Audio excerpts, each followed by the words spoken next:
Hello everyone and welcome back. I'm at the bottom of the garden today where Bernard's Socks has just leapt over that fence into next door, which isn't bad for a cat of nearly 16. He's quite nimble. I'm going to read the beginning of this, one of my favourites, Kenneth Grahame's The Wind in the Willows. I hope this microphone's working and you can hear me. Chapter 1, The Riverbank. The mole had been working very hard all the morning, spring cleaning his little home, first with brooms, then with dusters, then on ladders and steps and chairs with a brush and a pail of whitewash, till he had dust in his throat and eyes and splashes of whitewash all over his black fur, and an aching back and weary arms. Spring was moving in the air above him and in the earth below, and around him, penetrating even his dark and lowly little house, with its spirit of divine discontent and longing. It was small wonder, then, that he suddenly flung down his brush on the floor and said, "Bother," and "Oh, blow," and also, "Hang spring cleaning," and bolted out of the house without even waiting to put on his coat. Something up above was calling him imperiously, and he made for the steep little tunnel, which answered, in his case, to the gravelled carriage drive owned by animals whose residences are near to the sun and air. So he scraped and scratched and scrabbled and scrooged, and then he scrooged again and scrabbled and scratched and scraped, working busily with his little paws and muttering to himself, up we go, until at last, pop. His snout came out into the sunlight, and he found himself rolling in the warm grass of a great meadow. "This is fine," he said to himself. "This is better than whitewashing." The sunshine struck hot on his fur. Soft breezes caressed his heated brow. After the seclusion of the cellarage he had lived in so long, the carol of happy birds fell on his dulled hearing almost like a shout. Jumping up of all his fours at once, in the joy of living and the delight of spring without its cleaning, he pursued his way across the meadow till he reached the hedge on the further side. "Hold up," said an elderly rabbit at the gap, "sixpence for the privilege of passing by the private road." He was bowled over in an instant by the impatient and contemptuous mole, who trotted along the side of the hedge, chaffing the other rabbits as they peeped hurriedly from their holes to see what the row was about. onion sauce," he remarked jeeringly, and was gone before they could think of a thoroughly satisfactory reply. Then they all started grumbling at each other. "How stupid you are! Why didn't you tell him? Well, why didn't you say? You might have reminded him," and so on, in the usual way. But of course, it was by then much too late, as is always the case. It all seemed too good to be true. Hither and thither, through the meadows, he rambled busily, along the hedgerows, across the copses, finding everywhere birds building, flowers budding, leaves thrusting, everything happy and progressive and occupied. And instead of having an uneasy conscience pricking him and whispering, "Whitewash," he somehow could only feel how jolly it was to be the only idle dog amongst these busy citizens. After all, the best part of a holiday is perhaps not so much being to be resting yourself as to see all the other fellows busily working. He thought his happiness was complete then, as he meandered aimlessly along. Suddenly he stood by the edge of a full-fed river. Never in his life had he seen a river before. This sleek, sinuous, full-bodied animal, chasing and chuckling, gripping things with a gurgle and leaving them with a laugh, to fling itself on fresh playmates that shook themselves free and were caught and held again. All was a shake and a shiver, glints and gleams and sparkles, rustle, swirl, chatter and bubble. The mole was bewitched, entranced, fascinated. By the side of the river he trotted as one trots when very small by the side of a man who holds one spellbound by exciting stories. And when, at last, tired, he sat on the bank, while the river still chattered onto him, a babbling procession of the best stories in the world, sent from the heart of the earth to be told at last to the insatiable sea. As he sat in the grass and looked across the river, a dark hole in the bank opposite, just above the water's edge, caught his eye, and dreamily he fell to considering what a nice snug dwelling place it would make for an animal with few wants, and fond of a bijou riverside residence, above flood level and remote from noise and dust. As he gazed, something bright and small seemed to twinkle down in the heart of it, vanished, and then twinkled once more like a tiny star. But it could hardly be a star in such an unlikely situation, and it was too glittering and small for a glowworm. Then as he looked, it winked at him, and so declared itself to be an eye, and a small face began gradually to grow up around it, like a frame around a picture. A little brown face with whiskers, a grave round face, with the same twinkle in its eye that had first attracted his notice. Small neat ears and thick silky hair. It was the water rat. Then the two animals stood and regarded each other cautiously. "Hello, Mole," said the water rat. "Hello, Rat," said the Mole. "Would you like to come over?" inquired the rat presently. "Oh, it's all very well to talk," said the Mole, rather pettishly, he being new to a river and riverside life and its ways. The rat said nothing, but stooped and unfastened a rope and hauled on it, then lightly stepped into a little boat which the Mole had not observed. It was painted blue outside and white within. It was just the size for two animals, and the Mole's whole heart went out to it at once, even though he did not fully understand its uses.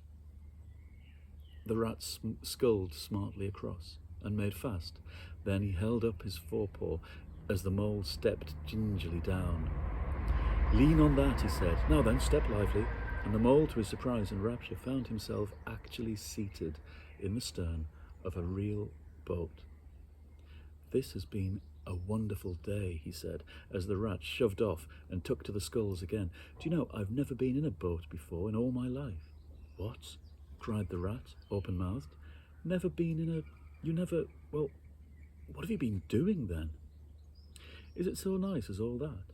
asked the Mole shyly, though he was quite prepared to believe it, as he leant back in the seat and surveyed the cushions, the oars, the rowlocks, and all the fascinating fittings, and felt the boat sway lightly under him. "Nice?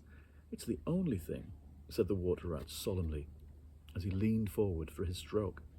"Believe me, my young friend, there is nothing, absolutely nothing, half so much worth doing as simply messing about in boats.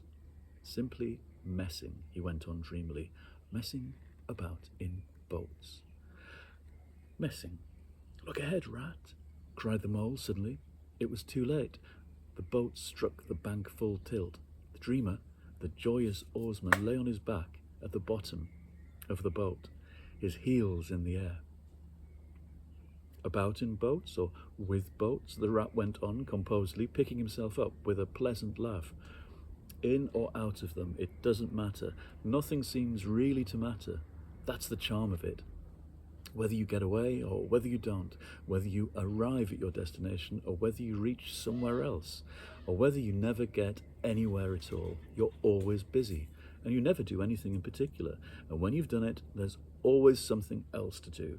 And you can do it if you like, but you'd much better not. Look here, if you've nothing else on hand this morning, supposing we drop down the river together and have a long day of it." The Mole waggled his toes from sheer happiness, spread his chest with a sigh full of contentment, and leaned back blissfully on the soft cushions. "What a day I'm having," he said. "Let's start at once." "Hold hard a minute then," said the rat. He looped the painter through a ring in his landing stage, climbed up into his hole above, and after a short interval reappeared staggering under a fat wicker luncheon basket. "Shove that under your feet," he observed to the Mole as he passed it down to the boat, into the boat. Then he untied the painter and took the sculls again. "What is it?" asked the Mole, wriggling with curiosity. There's cold chicken inside it, replied the rat briefly. Cold tongue, cold ham, cold beef, pickled gherkins, salad, French roll, cress sandwiches, potted meat, ginger beer, lemonade, soda water. Oh, stop, stop, cried the mole in ecstasies. This is too much.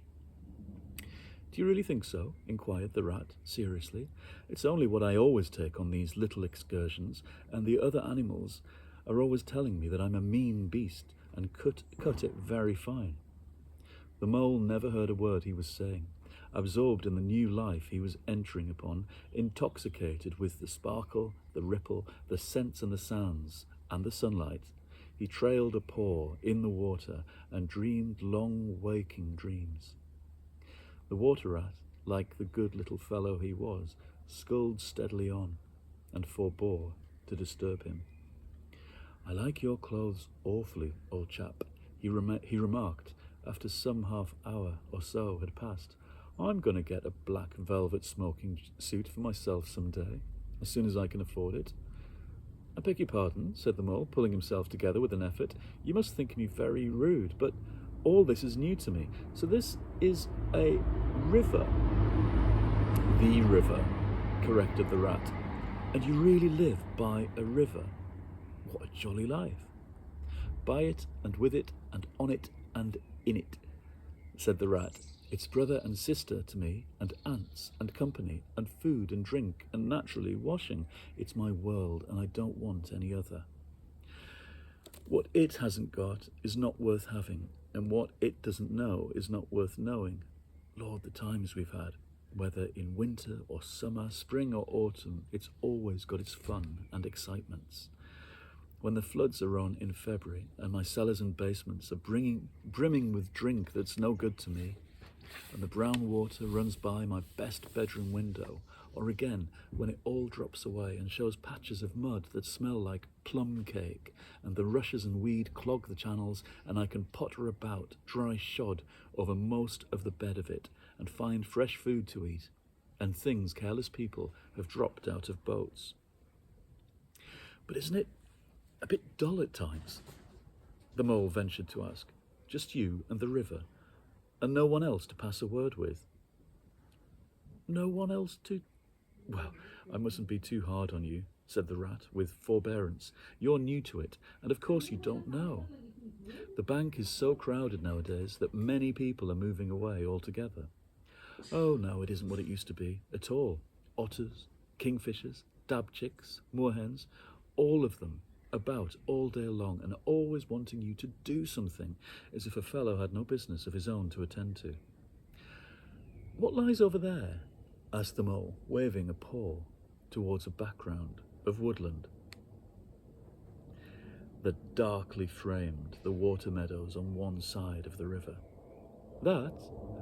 Oh, that's just the wild wood, said the rat shortly. We don't go there very much, we riverbankers. Aren't they very nice people in there? Said the mole, a trifle nervously. Well, replied the rat, let me see.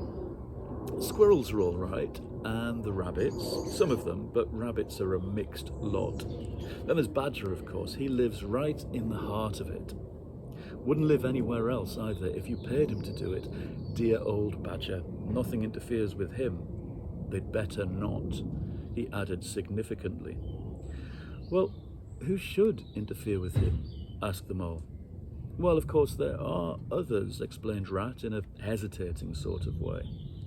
Weasels and stoats and foxes and so on. They're all right in a way. I'm very good friends with them, past the time of day when we meet and all that. But they break out sometimes. There's no denying it. And then, well, you can't really trust them. And that's the fact. The mole knew well that it's against animal etiquette to dwell on possible trouble ahead or even to allude to it. So he dropped the subject. And beyond the wild wood, he asked, where it's all blue and dim, and one sees what may be hills, or perhaps they mayn't, or something like the smoke of towns, or is it only cloud drift? Beyond the wild wood comes the wide world, said the rat, and that's something that doesn't matter. Either to you or me. I've never been there, and I'm never going, nor you either, if you've any sense at all. Don't ever refer to it again, please. Now then, here's our backwater at last, where we are going to have lunch.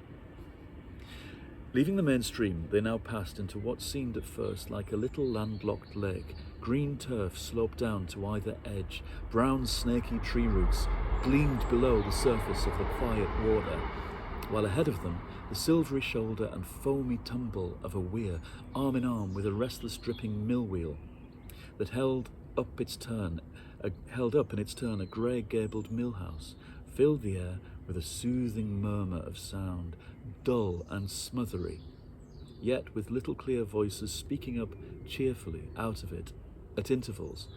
It was so very beautiful that the mole could only hold up both forepaws and gasp, "Oh my, oh my, oh my." The rat brought the boat alongside the bank, made her fast, helped the still awkward mole safely ashore, and swung out the luncheon basket. The mole begged as a favour to be allowed to unpack it all by himself, and the rat was very pleased to indulge him, and to sprawl full length on the grass and rest, while his excited friend shook out the tablecloth and spread it, took all the mysterious packets out one by one, and arranged their contents in due order, still gasping, oh my, at each revelation. When all was ready, the rat said, "Now pitch in, old fellow." And the mole was indeed very glad to obey, for he had started his spring cleaning at a very early hour that morning, as people will do, and had not paused for bite or sup. He had been through a very great deal since that distant time which now seemed so many days ago. "What are you looking at?" said the rat presently, when the edge of their hunger was somewhat dulled, and the mole's eyes were able to wander off the tablecloth a little. "I am looking," said the mole, "at a streak of bubbles that I see travelling along the surface of the water. That is a thing that strikes me as funny." "Bubbles? Oh-ho," said the rat, and chirruped cheerfully in an inviting sort of way. A broad, glistening muzzle showed itself above the edge of the bank, and the otter hauled himself out and shook the water from his coat. "Greedy beggars," he observed, making for the provender. "Why didn't you invite me, Ratty?" "This was an impromptu affair," explained the rat. "By the way, my friend Mr. Mole." "Proud, I'm sure," said the otter, and the two animals were friends forthwith. "Such a rumpus everywhere," continued the otter. "All the world seems out on the river today. I came up this backwater to try and get a moment's peace, and then stumble upon you fellows. At least, I beg pardon, I don't exactly mean that, you know." There was a rustle behind them, proceeding from a hedge wherein last year's leaves still clung thick, and a stripy head with high shoulders behind it peered forth at them. "Go on, old badger," shouted the rat. The badger trotted forth a pace or two, then grunted, company," and turned his back and disappeared from view. "That's just the sort of fellow he is," observed the disappointed rat. "Simply hates society. Now we shan't see any more of him today. Well, tell us who's out on the river." "Toad's out, for one," replied the otter. "In his brand new wager boat, new togs, new everything." The two animals looked at each other and laughed. "Once it was nothing but sailing," said the rat. "Then he tired of that and took to punting. Nothing would please him but to punt all day and every day, and a nice mess he made of it. Last year it was houseboating, and we all had to go and stay with him on his houseboat and pretend we liked it. He was going to spend the rest of his life in a houseboat. It's all the same. Whatever he takes up, he gets tired of it and starts on something fresh." "Such a good fellow, too," remarked the otter reflectively, "but no stability, especially in a boat." From where they sat, they could get a glimpse of the main stream across the island that separated them, and just then A wager boat flashed into view, the rower, a short, stout figure, splashing badly and rolling a great deal, but working his hardest. The rat stood up and hailed him, but Toad, for it was he, shook his head and settled sternly to his work. "He'll be out of the boat in a minute if he rolls like that," said the rat, sitting down again. "Of course he will," chuckled the otter. "Did I ever tell you that good story about Toad and the lockkeeper? It happened this way. Toad..." An errant mayfly swerved unsteadily athwart the current in the intoxicated fashion affected by young bloods of mayflies seeing life. A swirl of water and a cloop, and the mayfly was visible no more. Neither was the otter. The mole looked down. The voice was still in his ears, but the turf whereon he'd sprawled was clearly vacant. Not an otter to be seen as far as the distant horizon. But there was a streak of bubbles on the surface of the water. The rat hummed a tune, and the mole recollected that animal etiquette forbade any sort of comment on the sudden disappearance of one's friends at any moment for any reason or no reason whatsoever. "Well, well," said the rat, "I suppose we ought to be moving. I wonder which of us had better pack the luncheon basket." He did not speak as if he was frightfully eager for the treat. "Oh, please let me," said the mole. So, of course, the rat let him. Picking up the basket was not quite such pleasant work as unpacking the basket. It never is. But the mole was bent on enjoying everything, and although just when he had got the basket packed and strapped up tightly, he saw a plate staring at him from the grass, and when the job had been done again, the rat pointed out a fork which anybody ought to have seen. And last of all, behold, the mustard pot, which he'd been sitting on without knowing it. Still, somehow, the thing got finished at last, without much loss of temper. The afternoon sun was getting low as the rat sculled gently homewards, in a dreamy mood, murmuring poetry things over to himself and not paying much attention to Mole. But the mole was very full of lunch and self-satisfaction and pride, and was already quite at home in a boat, or so he thought, and was getting a bit restless, and presently he said, "Ratty, please, I want to row now." The rat shook his head with a smile. "Not yet, my young friend," he said. "Wait till you've had a few lessons. It's not so easy as it looks." The mole was quite quiet for a moment or two, but he began to feel more and more jealous of Rat sculling so strongly and so easily along, and his pride began to whisper that he could do it every bit as well. He jumped up and seized the sculls. So suddenly that the rat, who was gazing out over the water and saying more poetry things to himself, was taken by surprise and fell backwards off his seat with his legs in the air for the second time, while the triumphant mole took his place and grabbed the sculls with entire confidence. "Stop it, you silly ass," cried the rat from the bottom of the boat. "You can't do it, you'll have us over." The mole flung his sculls back with a flourish and made a great dig at the water.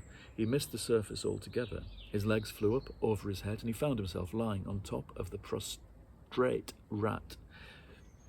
Greatly alarmed, he made a grab at the side of the boat, and the next moment, sploosh, over went the boat, and he found himself struggling in the river.